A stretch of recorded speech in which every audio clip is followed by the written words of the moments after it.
mengkolaborasikan perawat dan teknologi untuk menjawab kebutuhan Society 5.0 dengan mengembangkan nursing digital triase. Selamat pagi dan salam sejahtera untuk kita semua. Perkenalkan, saya Putri Karissa dari Universitas Pajajaran. Tahun 2020 menjadi awal dekade yang menarik dalam bidang kesehatan, dengan lahirnya berbagai teknologi digital. Apa yang teman-teman ketahui tentang era Society 5.0? Era ini merupakan era baru dengan evaluasi dari era yang sebelumnya, di mana dalam era Society menghadirkan nilai baru yang mengkolaborasikan antara sistem teknologi informasi dan sumber daya manusia.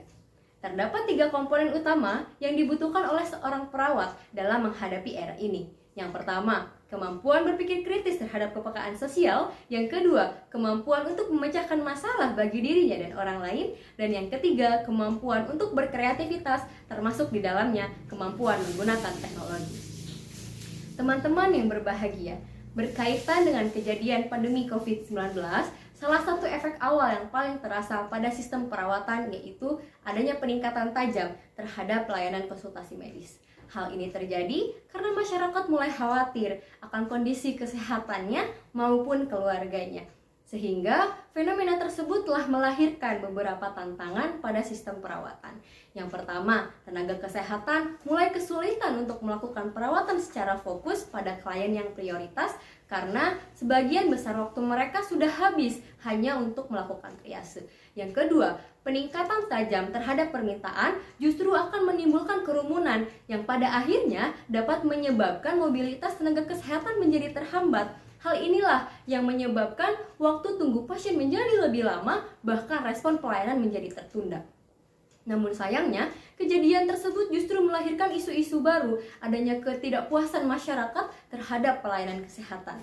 Oleh karena itu, dibutuhkan suatu sistem atau teknologi yang mampu mengintegrasikan kemampuan perawat dalam merancang suatu triase. Salah satunya yaitu nursing digital triase.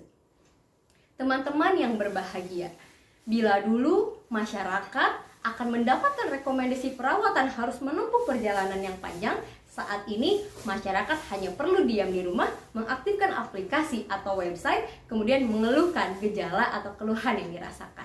Selanjutnya, perawat triase akan mengklasifikasikan pasien tersebut apakah masuk pada pasien perawatan gawat darurat, apakah rawat jalan dengan janji temu, atau bahkan perawatan secara mandiri.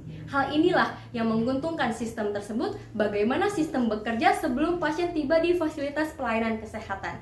Oleh karenanya, alat ini dapat menekan angka dari paparan virus COVID-19, di mana pasien tidak akan khawatir akan pemaparan virus ketika di rumah sakit ataupun di perjalanan, dan perawat pun tidak khawatir akan adanya paparan virus dari pasien ketika di perjalanan. Hal inilah yang menguntungkan dari penggunaan sistem tersebut.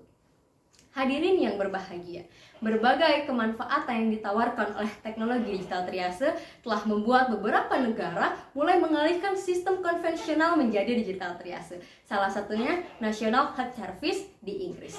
Ternyata evaluasi dari penggunaan di sana bahwa alat ini secara biaya, efektivitas, dan kepatuhan menunjukkan dampak positif yang signifikan. Yang menjadi pertanyaan besar saat ini adalah bagaimana kesiapan Indonesia dalam menghadapi sistem tersebut. Teman-teman yang saya banggakan, sebenarnya beberapa rumah sakit besar di Indonesia mulai mengalihkan sistem pelayanannya menjadi telehealth. Namun sayangnya, untuk digital triase masih terdengar cukup asing. Hal ini diakibatkan dari kurangnya sumber daya manusia, keuangan, manajemen rumah sakit yang masih tradisional, dan lain sebagainya. Sehingga menjadi PR untuk kita bagaimana kita mempersiapkan sumber daya perawat yang optimal untuk menghadapi sistem tersebut. Hadirin yang saya banggakan, sejatinya kemajuan teknologi di bidang perawat hanyalah membantu pekerjaan perawat tanpa mampu menggantikan peran perawat seutuhnya. Karena dalam memberikan asuhan keperawatan, perawat tetap harus menganggap manusia sebagai makhluk yang utuh dan unik, atau makhluk bio, psiko, sosial, dan spiritual yang akan terus berinteraksi dengan lingkungannya dan berbeda antara satu dengan yang lainnya. Oleh karenanya, penting untuk kita perawat untuk memahami perkembangan teknologi dan mengikutinya, namun tidak perlu khawatir bahwa peran kita akan tergantikan olehnya. Terima kasih.